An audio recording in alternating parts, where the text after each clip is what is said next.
Hello বন্ধুরা, চলে আসলাম আবার নতুন ভিডিও নিয়ে। আমি না সানগ্লাসটা হোটেলের রুমে ভুল করে রেখে চলে এসেছি, তো তাই বলে কি ভিডিও করা ছাড়বো? না না না না, ওই ছোট ছোট চোখ নিয়ে আমি ভিডিও করব।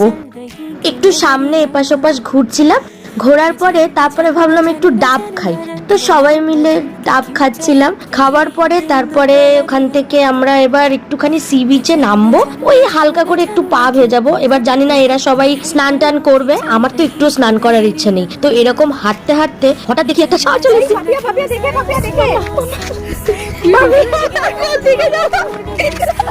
তো আমরা ষাঁড়ের থেকে যুদ্ধ জয় করে সি বিচে পৌঁছেছি। এত রোদ, যেন মনে হচ্ছে ওখানেই অজ্ঞান হয়ে যাব, প্রচুর রোদ বাপরে। তার মধ্যে জলটাও যা পরিষ্কার, কি আর বলবো, মানে নোংরা, এত নোংরা। আমি জাস্ট একটু পাটা হালকা করে ভিজিয়েছি।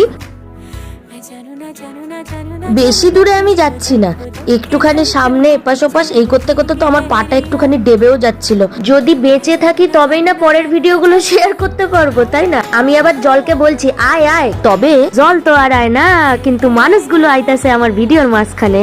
দূর বাবা, ঠিক করে ভিডিও করা যাচ্ছে না। বেশি দূরে আমি যাব না, কেননা কিছুদিন আগে যা হয়েছে আমাকেও তারপরে সমুদ্র টেনে নিয়ে চলে যাবে, দরকার নেই। ব্যাস এইটুকুই ঠিক আছে, চললাম আমি ওপরে। এবার মা তো পাথর দিয়ে নামতে পারেনি, তো ওই পাশে একটা স্লোপ মতন করা ছিল, ওখান দিয়ে মাকে নামিয়েছি। তোমরা ফটোগুলো দেখতে থাকো, আমি তোমাদেরকে একটা কাণ্ড বলি। মায়ের ফটো তুলছিলাম, কিন্তু মা না ভয় পাচ্ছিল, ওই জায়গাটা এতটাই স্লোপ তো, আর খুব জোরে জোরে ঢেউ আসছিল। তো একটা ফটোগ্রাফারকে মা বলছে একটু দাদা ধরবো আপনাকে, তো ফটোগ্রাফারের এমন ভাবে কলারটাকে চেপে ধরেছে না, মানে কি বলবো, সে ভাবছে হায় হায় কেন বললাম ধরতে। ঠিক আছে, যাই হোক, আমার বাবা তো অনেক দূরে গিয়ে ঝাঁপাচ্ছিল। তো আমরা এবার একটু এনজয় করি, দেখা হচ্ছে পরের ভিডিওতে।